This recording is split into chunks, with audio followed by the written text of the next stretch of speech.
Mobius inversion for cosets. Let P and less than or equal to symbol relation be a locally finite coset. And suppose that f from P to R is given by f of x equals to sum of y less than or equal to x g of y. Then I can write, suppose f and g are satisfying this relation, then I can explicitly write what is g of x. So g of x is given by summation y less than or equal to x mu of y comma x f of y. And conversely also, if g is given in this way, then f of x is nothing but summation y less than or equal to x g of y. Okay. Then proof how this goes. So here, instead of f of y, I want to consider this right hand side. Consider this right hand side and replace f of y by given condition. So if I replace this variable as y, and here I can write g of tau less than or equal to y. So that is what I am substituting. F of y is nothing but summation tau less than or equal to y g of tau.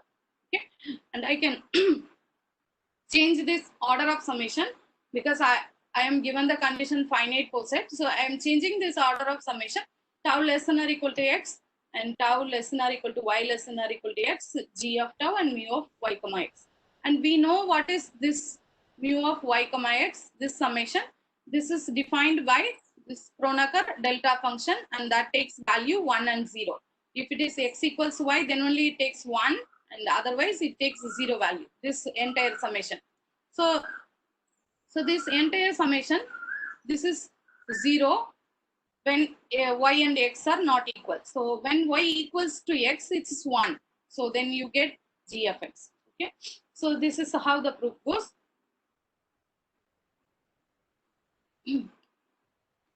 Let S be a finite set with cardinality of S equals to n, and poset P of S be the subset of S.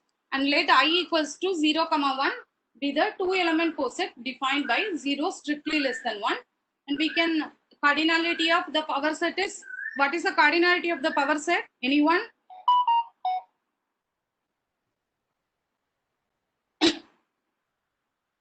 What is the cardinality of the power set? S is cardinality n.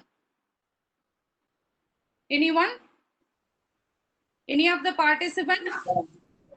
2 power n, madam. Yeah, good. Okay, 2 power n. And here I have a set I equals to 0, 1, cardinality 2, and I take n copies of 0, 1. So that is 2 to the power n. Cardinality of I to the power n copies of I, that is cardinality 2 to the power n. And power set of S also cardinality 2 to the power n. And with this relation, we have an isomorphism. And Mobius function, I would like to extend for this poset, particular poset. This is also a poset. So what is the Mobius function? After simplification, the Mobius function, you can recheck with using your Kronecker delta function, you can recheck. This is the Mobius function, mu of x comma y. This is given by minus 1 to the power x minus y. What is mu of 1, 1? That is minus 1, 1 minus 1. That's 1 to the power 0, that is 1. Okay, mu of 0, 0 is minus 1 to the power 0 minus 0. That's minus 1 to the power 0. It's plus 1. So in mu of 0, 1, that's minus 1. Mu of 1, 0, that is minus 1. Okay. So Mobius function for I to the power n, we can naturally extend this definition to n tuples. This is minus 1 to the power sum of yi minus xi, where this x1, x2, xn are from this I to the power n. These xi's are either 0 or 1, and these yi's are 0 or 1. And what is Mobius function for the power set? Because we have the relation inclusion and there is no summation here. We are not dealing with the natural numbers anymore. So this is A is a set, subset of this power set, and B is also a subset of this power set. So then mu of A comma B equals to minus 1 to the power cardinality of B minus cardinality of A. Okay. So Mobius inversion formula for this power set will be rewritten as, instead of small fy, so here this is a formula. So here instead of small f, small g, and p, here we are dealing with the coset, which is a power set. So there is no small y, small x. We have sets there. So this Mobius inversion formula for this cosets, power sets, this is capital F of A equals to summation A is contained inside B, G of B. If this is given, then G of A is nothing but summation A is contained inside B minus 1 to the power. This Mobius function, we saw what is the Mobius function for the power sets. This is minus 1 to the power cardinality of B minus cardinality of A and capital F of B. And conversely, if this is the given one, then capital F of A can be rewritten as this way. Okay.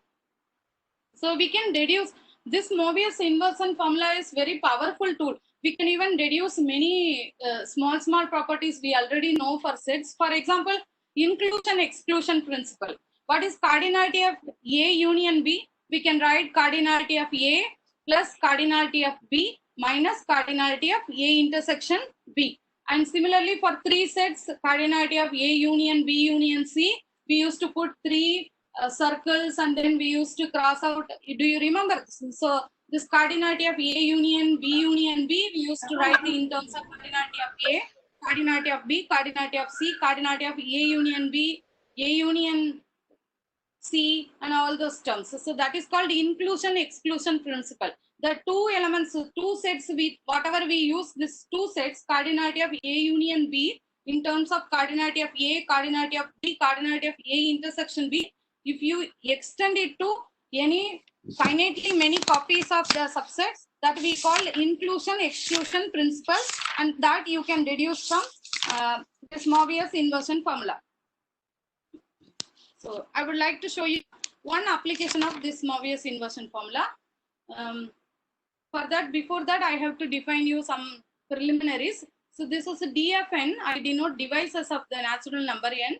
By unique factorization theorem, if your natural number n is written as a product of prime powers, P1 alpha 1, any natural number can be written as product of prime powers.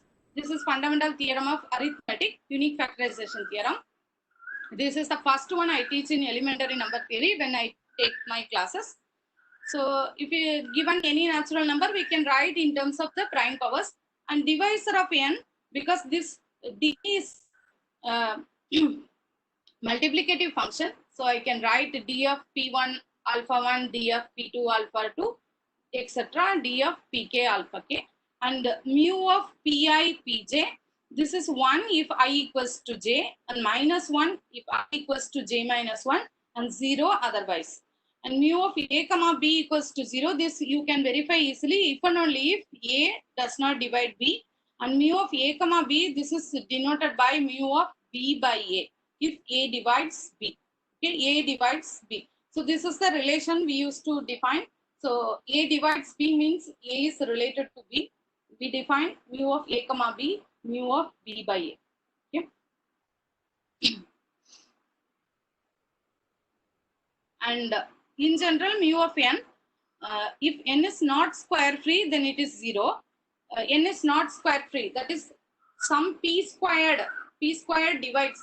For example, you take 18, you can write 18, n equals to 18. 18 you can write 2 times 3 squared. It's not a square free because 3 squared divides 18. So if there is any prime power, p squared divides n, is not square free. That we put value mu of n is Mobius function, takes value 0. If n is a square free number, we can uniquely write by using this unique factorization theorem, product of distinct prime P1, P2, etc. Pk, where Pa is not equals to Pj. So then this Mobius function value is minus 1 to the power k, where k is number of prime factors appearing in this factorization of n. Number of primes is k minus 1 to the power k. Okay. So Polya's problem. This was a unsolved problem during Polya time, and I think Polya was the first one to find the solution, and because of him, the problem itself is called Polya. I think 1936. The history goes back to a few more years back. Polya's problem. This is counting necklaces. So how many ways can we make a necklace of n beads? So I am giving you lambda colors. The beads colors, yellow color, green color, orange color, like that. The beads color is lambda colors are available. Infinite supply. There is no problem. The big boxes are there with lambda colors of beads. We can take out from the big boxes and we have to make a necklace containing n beads. This number is given. N is given. Okay. So how many ways we can make a necklace? Okay. Before defining these things, I would like to show you the definition. So you take n equals to 4 and lambda equals to 2. For example, can you tell me how many necklaces you can make? These two colors are, you can take two colors, yellow and red. Okay, yellow color and red color. You have to make a necklace with 4 beads. How many different ways you can make?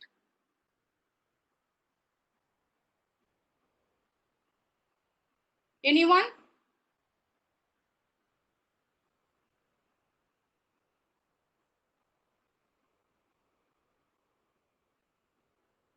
For example, if I take yellow, 4 beads, and I can make a necklace with 4 yellow colors. Okay, that is one way. And then I can make all the red color, and I can make red. So that is 4 beads full of red color. That is one more way. So how many ways you can make a necklace of 4 beads using 2 colors?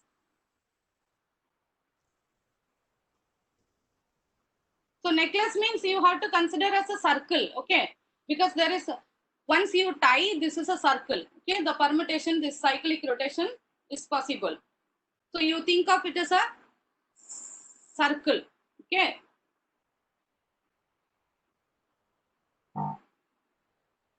Anyone? I will give you 2-3 minutes. You can take 2-3 minutes, no problem. N equals 4 and lambda equals to 2. Shyam Kannan is saying it is 6. Yes, 6. Yeah, 6. Yeah. One more participant, Gaurav Mittal, is saying it is 4 C2 days. Balu is also saying it is 6. Yeah. Yeah, 6. So here the 6 ways are given by yellow, and red, and yellow, red, and yellow, red.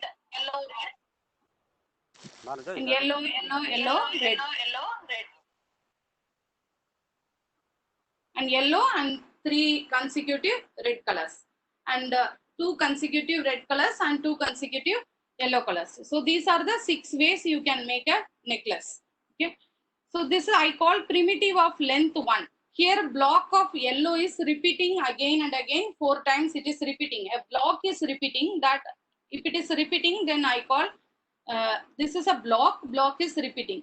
If it is not repeating, then I call is a primitive. So this yellow primitive of length 1 is repeating 4 times. And here it's a primitive of length 1 and it is repeating 4 times. And here the block is YR. It is repeating twice. And so this is a block of length 2. So the primitive length 2. This is YR itself is primitive. There is no block there. So this YR, it's a primitive. There is no, you cannot break and repetition is possible in that thread YR. So it is a length 2 primitive. YR is a primitive of length 2 and it is repeating 2 times. And here, any block is there here. There is no block here. Okay, there is no block. There is no 1 block. There is no 2 blocks. Repetition is possible in here. So I call this is a primitive of length 4. And this is also a primitive of length 4. And this is also a primitive of length 4. Okay, so these are the 6 ways. And how many ways you can write? Suppose this 4 entries, how many ways you can replace? This is 2 to the power 4. It's 2 times 2 times 2 times 2 equals to 16 times. So these are the 16 ways you can write yellow and red, yellow and red, and yellow and red. Okay. So now I would like to come back to this.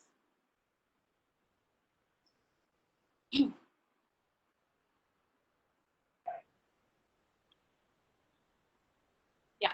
A necklace is primitive of length n if for no divisor d strictly less than n. A necklace is primitive of length n if for no divisor d strictly less than n, It is not obtained by repeating n by d times a necklace of length d. A necklace has period d if it is obtained by repeating n by d times a primitive necklace of length d.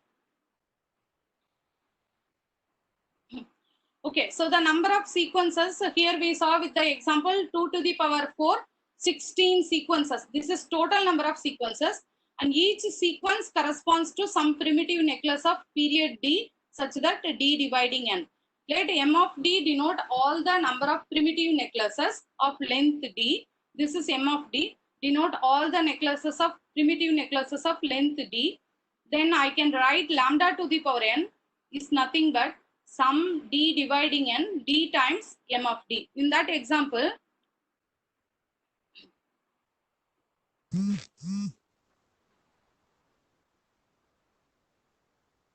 so in this example, one number of primitive necklaces of length 1, this is 2, and number of primitive necklaces of length 2, this is 1. Here YR, this block is repeating, and m of 2 is 1, and number of primitive necklaces of length 4, m of 4 is 3. And if you consider d times m of d, this is 1 times 2 plus 2 times 1 plus 3 times 4. This is 2 times plus 2 times plus 12 times, 3 times 4. Because 3 necklaces are there, and m of 4 d times m of 4. D is 4 and m of 4 is 3, and 3 times 4 is 12, and total number, this is lambda to the power n. It matches with the lambda to the power n, that is 16.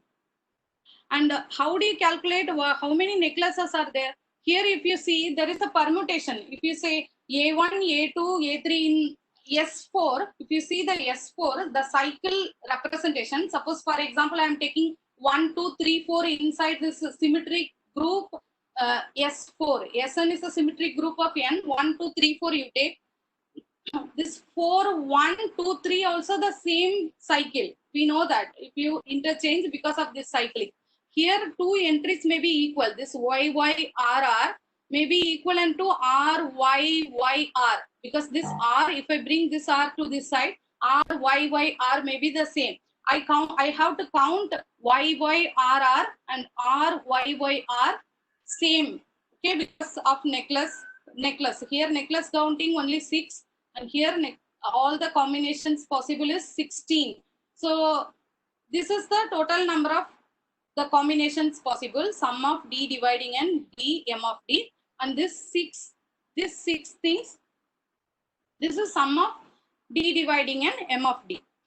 So these two necklaces are different, and this block YR, if I bring R here, RY, this is only one necklace, both are same necklace.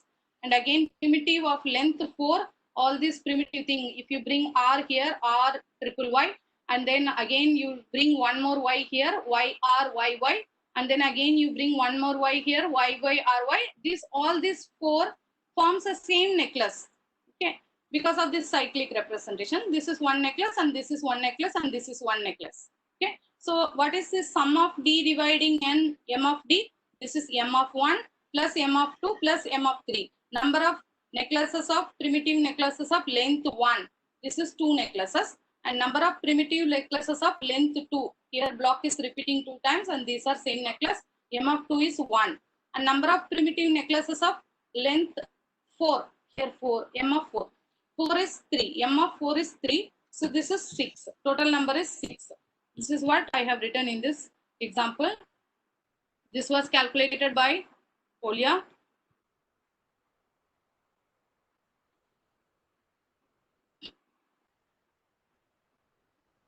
Yeah. So I'm going to derive the same thing by using Mobius inversion formula. There's a formula for calculating the number of necklaces. If I take f of x equals to lambda to the power x and g of y equals to y times capital M of y in the Mobius inversion formula, then I get small g of n is summation d dividing n mu of n by d and f of d, and n times capital M of n, because I am just substituting g of y equals to y times capital M of y. If I substitute, I get n times M of n is summation d dividing n mu of d lambda to the power n by d. And what is m of n? M of n is 1 over n. I bring this n this side. So 1 over n summation d dividing n mu of d lambda to the power n by d. I'm not interested with the m of n. I am interested with number of necklaces that is given by summation d dividing n m of d. And that turns out to be this phi is Euler's tau function.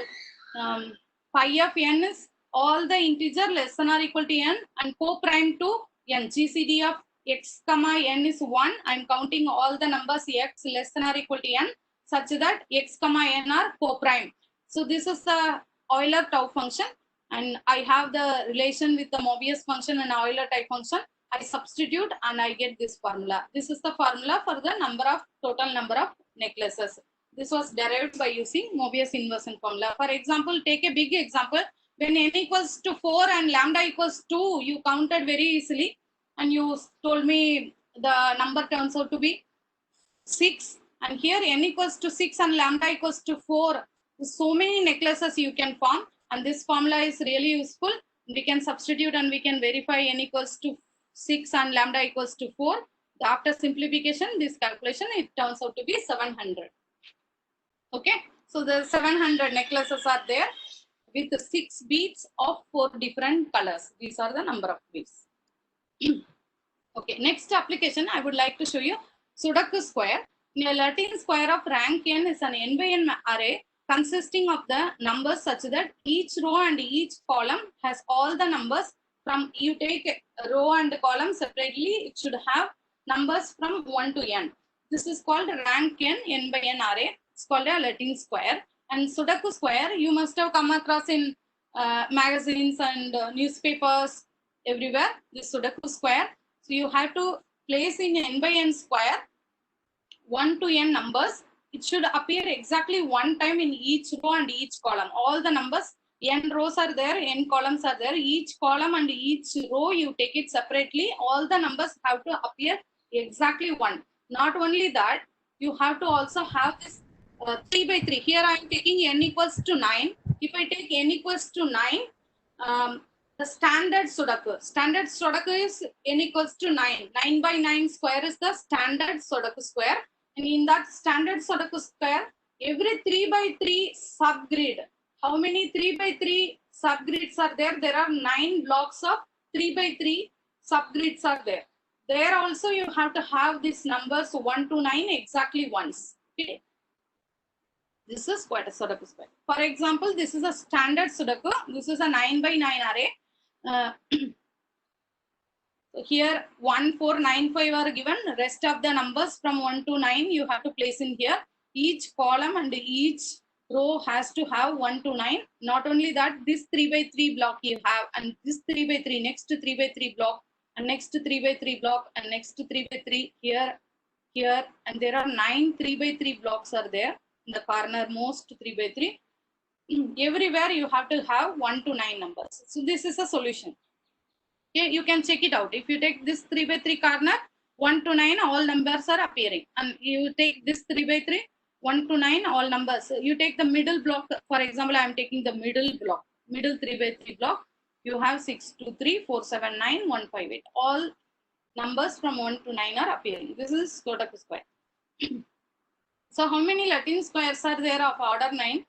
There are 6.67 times 10 to the power 21 Latin squares are there, and about 1 in million of Latin square is a Sudoku square. Many of these can be obtained. For example, this symmetric operations, reflexive and symmetric, and those kind of small operations you can make, and you can bring one Sudoku square to the other Sudoku square, and that turns out to be this big number. So these are number of Sudoku squares. We can naturally ask how many solutions does a given Sudoku puzzle have? Is there a systematic way to determine all the solutions? First of all, you have to know when a unique solution exists. Suppose I am a magazine editor, or I would like to check whether this solution has a puzzle. If I want to place it in a magazine, then before that I have to make sure it has a unique solution. Otherwise, the participants or the readers will be disappointed. Their solutions not matching with the solution given in the next day. Because one day they write the puzzle, and the next day or the next time when the magazine comes, the answers will be there. when the participants are readers rechecking their answer, they will be disappointed. So it is better to put a 9 by 9 Sudoku square where it has a unique solution. So we are interested in what is the necessary condition such that this Sudoku square has a unique solution.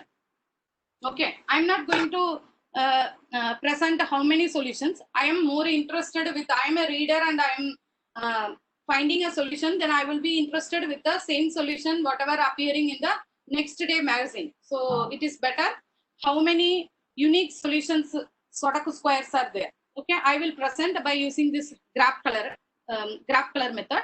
The problem was solved by a method to calculate the number of ways in which one can color the vertices of a partially colored graph in such a way that no two adjacent vertices have the same color. This 9 by 9 Sudoku square, I would like to put it in a graph theory vertices and edges form, and I want to color it, and then I can pull it as a solution.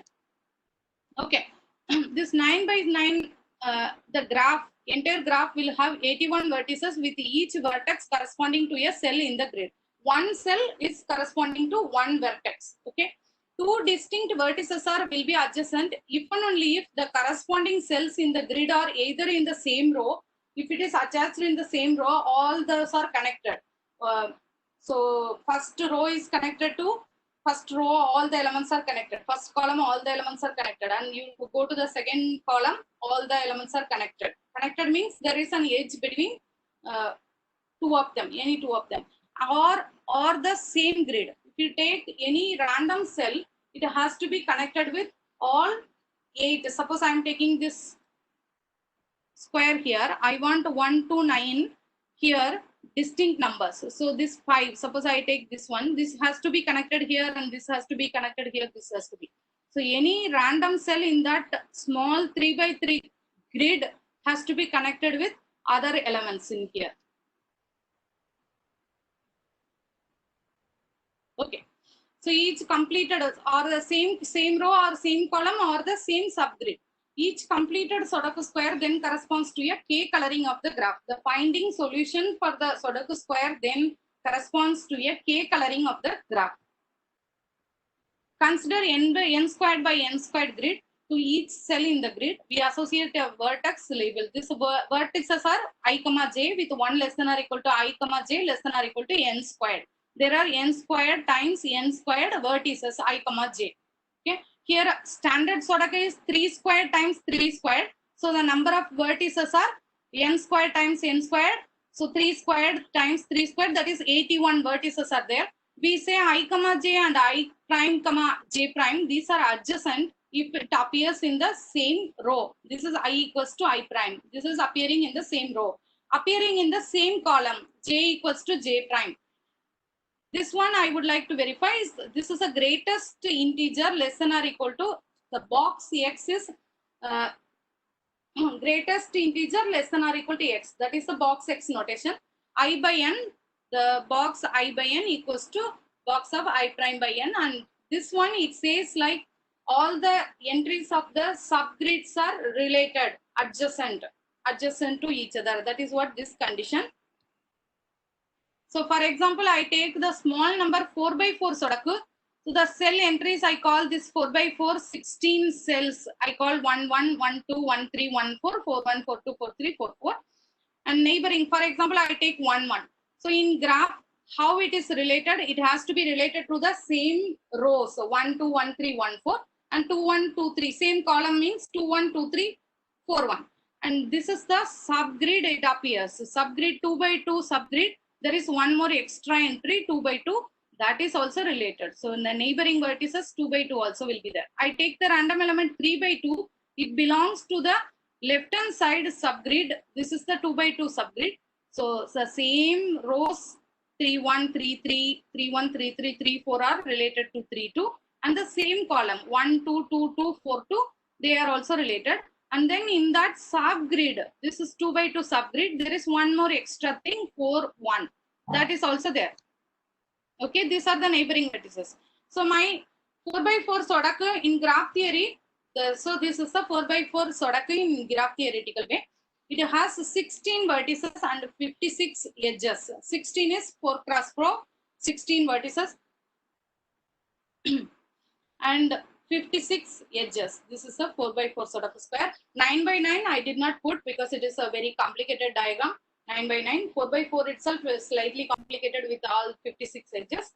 And standard 9 by 9 sodaku in graph theory format, each vertex has degree 20 and total number of edges is 20 times 81 by 2.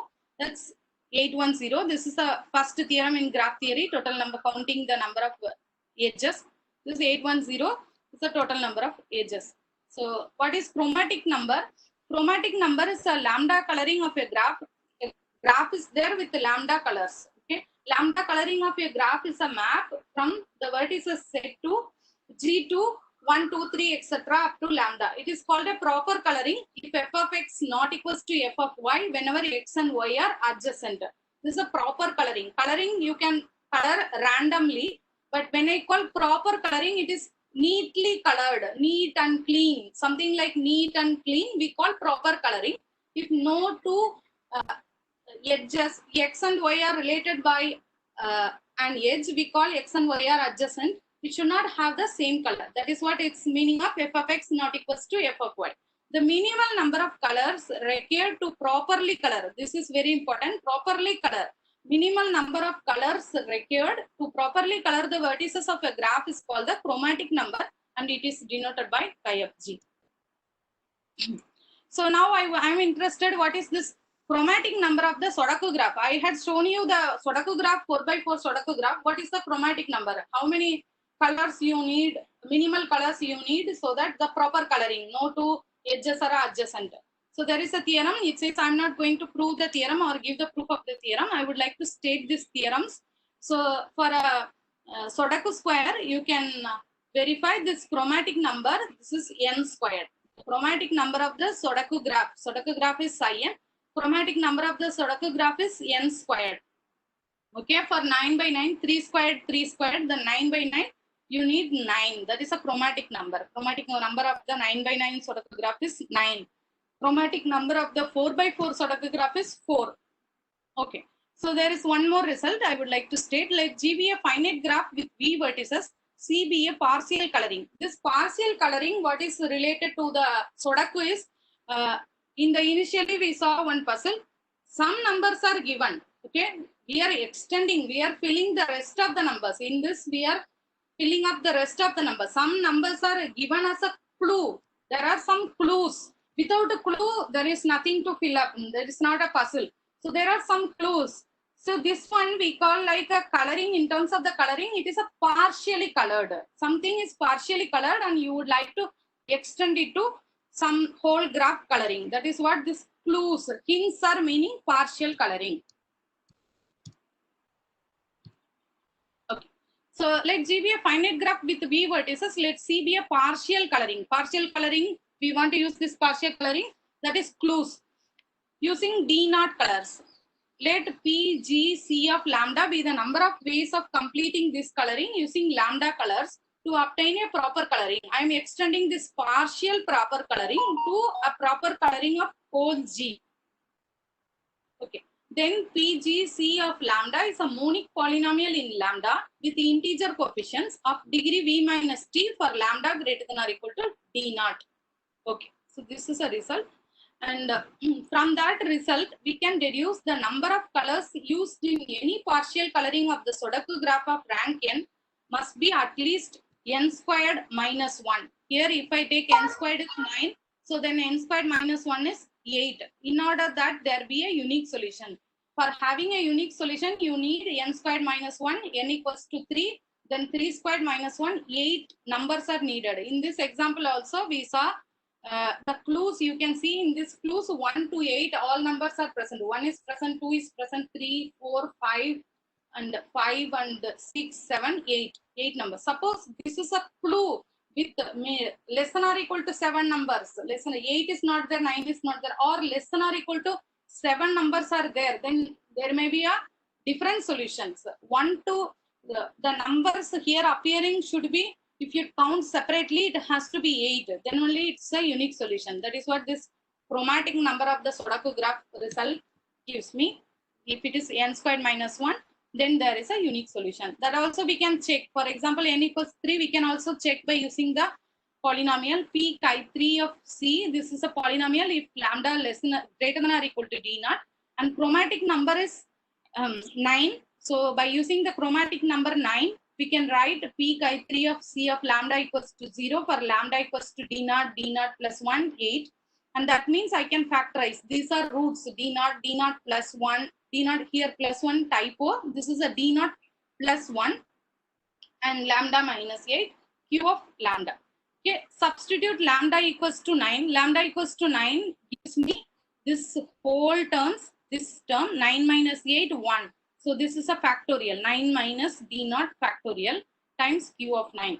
And d naught less than or equal to 9, then d naught is less than or equal to 9. This term, this is greater than or equal to 2 factorial. If my d naught is less than or equal to 7, this whole term 9 minus 7, this is greater than or equal to 2 factorial. So p of chi3 of c, 9 greater than or equal to 2. What is p chi3 of c? P chi3 of c, p chi3 of c is number of ways of completing this coloring using lambda color to obtain a proper coloring. So it gives me here p chi3 of c is greater than or equal to 2. That means there are at least 2 solutions are there. 2 proper colorings are there for the whole graph, means 2 proper solutions are there. D naught less than or equal to 7. What is this D naught? D naught is a clue. Number of distinct numbers appearing in the clue. If this number of distinct numbers appearing in the clues are less than or equal to 7, then you do not have a unique solution. So conclusion, if only 7 or fewer colors are used in the puzzle, does not admit a unique solution. So is there a puzzle using 8 colors? So we know unique entry, unique solution means you have to have 8 colors. So this is a puzzle. How many entries are there? How many clues are there? 1, 2, 3, 5, 6, 7. 1, 2, 3, 4, 5, 6, 7, 8, 9, 10, 11, 12, 13, 14, 15, 16, 17. So 17 entries are given as clue. This is also a graph coloring, interesting graph coloring problem. How many minimal entries I have to give such that the Sudoku has a solution? Okay, how many minimal clue? Minimal clue, whenever we give hint to help, we say like make it minimal so that they will think more. So how many clues I have to give? So far, the existing research, existing article, it shows like minimal entries you have to give 17 entries. There is no result which says with 16 entries, 16 clue, you can solve this 9 by 9 Sudoku. If you are come across with less than some clues less than this 17, that means your paper will be accepted. If you are interested to work on this problem also, you can work on it. How many minimal number of clues are needed? So far, the best known result is 17 entries. Okay. So one more favorite problem of mine. I am curious about this problem. I haven't found the solution, but I am curious about finding a solution, or I am curious about this problem. This is also an open problem I would like to present. The 7 coloring of the plane with no monochromatic pair is at the unit distance apart. I take 2 colors. I take this green and red. Okay, these are unit distance apart and they are of different colors. Okay, here there is a red here and there is a red here, but they are not unit distance apart. Whenever I take some polygon, nearby polygon, adjacent polygon. Adjacent polygon means polygon connected by unit distance. Then they are of different colors. You can see there is nothing nearby. Can you see in the whole thing, there is nothing nearby. Any 2 colors, adjacent colors are different. Okay, so this is a 7 coloring of the plane with no monochromatic pair is at the unit distance apart. Can you find a 5 or 6 coloring of the plane such that no monochromatic pair is at the unit distance apart? Can you find a 5 or 6 coloring? Right now the existing bound is 7. 7 coloring is the best bound so far. Can you color this whole plane by using 5 or 6 or 4 color such that no monochromatic pair, same color, is at the unit distance apart. This is one of my favorite problem in graph coloring. So this I left as a open, I leave it as a open question to the participants also. And there is also one more open question to take home. Minimal entries, the best known minimal entry is 17, and you can take home as a take home problem, open problem. Find 16 entries and solve the Sodaku. Thank you. Any questions so far?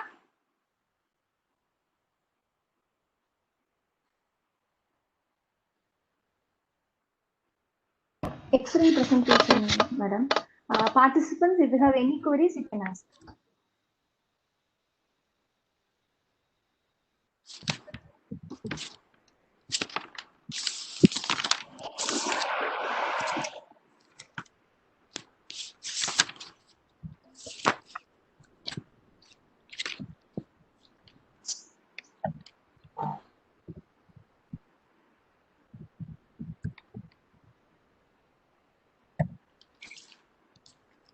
Okay, excuse me. One participant, Karmendra, is asking for books and research papers related to coloring. Books and research papers? Research papers related to this topic. Karmendra. Okay, you can, yes, you can pass my email address. I will send all the related contents, related materials for further study. Okay, okay. Thank you, ma'am. Thanks a lot. Oh, thank you. And I would like to say few words, few more. If there are no more questions, then I would like to take maybe 5 minutes. If that is okay with you, then I would like to take 5 more minutes of your time. And I would like to say something more on Ramanujan's work. Whatever Ramanujan proved, there are many notebooks of Ramanujan, and Ramanujan from Tamil Nadu, and he did excellent work on this magic squares. Not only this 3x3 subgrid. If you take, there are so many YouTube videos also. You can see like whatever Ramanujan worked on magic squares. It's unimaginable. Hard breathing problems are there, and he worked and he found solution. We are just dealing with 9x9 magic squares, and he did infinitely many solutions, infinitely many natural problems he solved in that magic squares area. That I would like to mention. And then one more thing I would like to mention, if you go to this website,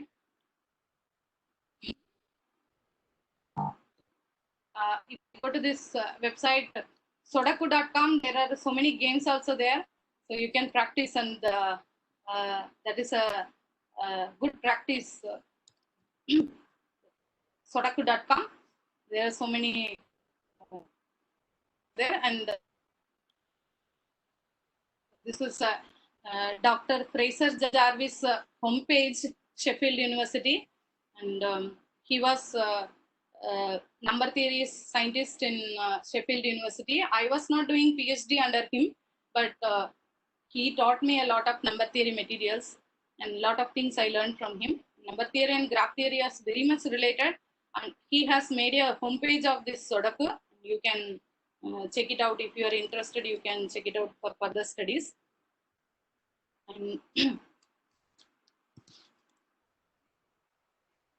yeah, and then one more thing I wanted to talk, because of the organizer told me I can say a few words about my institutions, and what kind of programs are there, and what are the opportunities for the participants to get in, this kind of thing.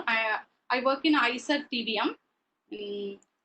There are so many programs are there, like BSMS program is there. So 5 years bachelor and master's combined program, BS and MS. There is no separation. After 3 years, degree will not be given.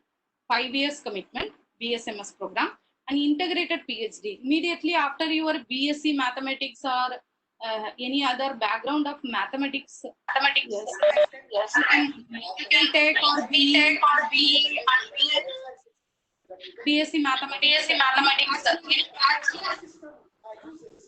Any bachelor degree, you can come as an integrated PhD student. That is a 7 years commitment, 2 years masters plus 5 years PhD. So minimal commitment is 7 years. There is no break in between. There's a 7 years program also there, integrated PhD, and PhD is after completion of masters. So there are two levels. One is after high school, you can come as a BSMS combined program, or after BSc, after bachelor degree completion, you can come as an integrated PhD student. And after master's completion, you can come as a PhD student. There is no bachelor's course separately in ISER, and postdoctoral programs are there. And that's a 1 year extension. Postdoctoral programs are there. Postdoctoral fellows are, we host postdoctoral fellows and visiting scientists. And there is every year internships are there. So these are the possibilities for the students to come in. And being in research institute every day, teaching is less. So I get the opportunity to work more on research problem. Recently, even last week, this is a Ramakrishna Engineering College. So I would like to say a few words about the engineering students I come across. Last week from Iran, I received one article for verification. My master's students, Nafia, she worked on the existing results. She did a master's project. 5th year, we have a master's project. 1 whole year, they do research.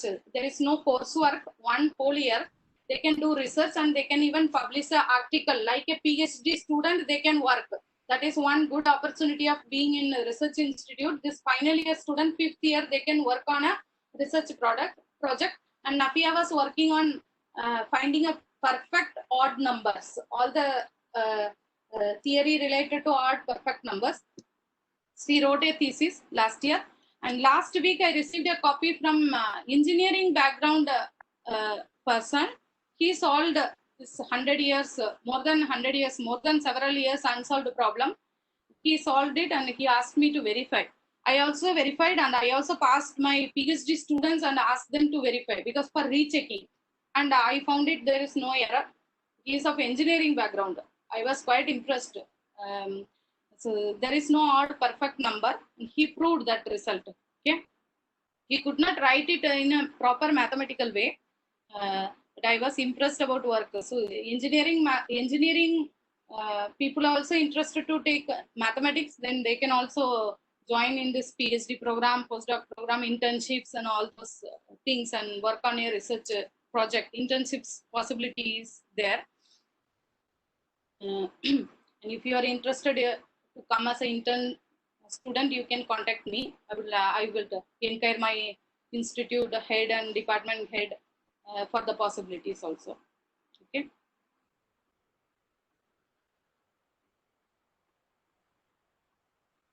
Dear participants, you have any queries? Okay, thank you. Sir? Sir, thank you, madam. Your vote of thanks. Hello. Sir? Yes, sir.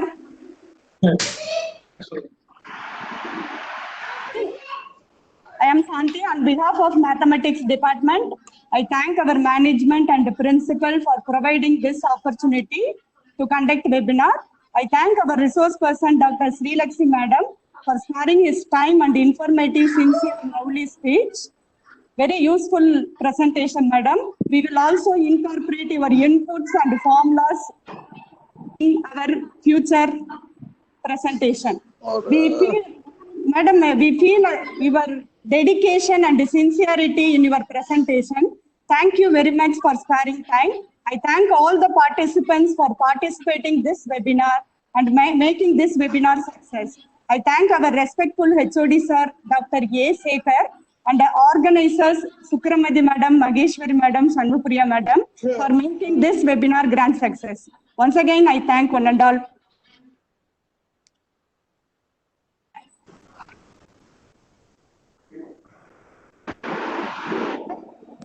So shall we wind up? Okay. Hello, ma'am. Excuse me. Who's Ma'am, Speakers College, can you spell it again? Lakshmi? Please, can you spell your college name? Engineering College. Wait. We will show. College. Can you put in the chat box, ma'am?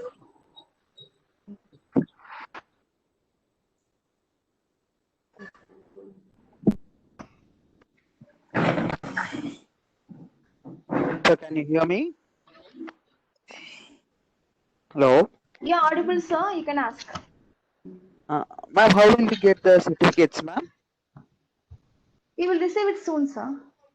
Through the mail, ma'am? Yeah, of course, sir. Thank you. Okay, ma'am. Will we get the PPT also? Yeah, of course, we will send it, sir. Wait, thank you, ma'am. Thank you. Thank you, sir. Thank you, sir.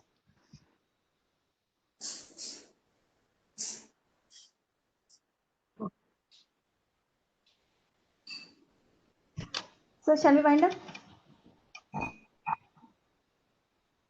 Okay, thank you, participants, and thank you, precious person.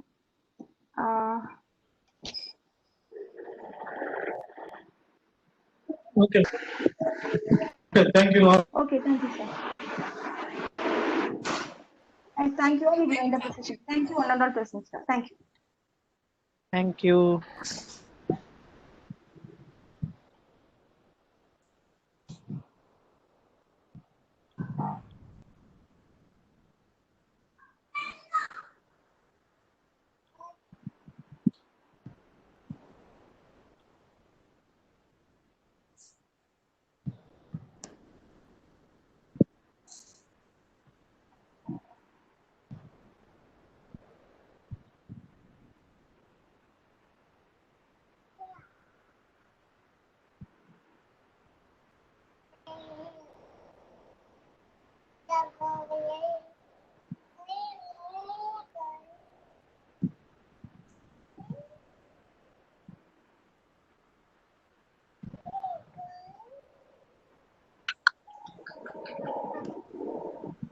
சொல்லுங்க madam. வந்துருங்க madam. Madam PPT கேட்டா மட்டும் present பண்ணுங்க.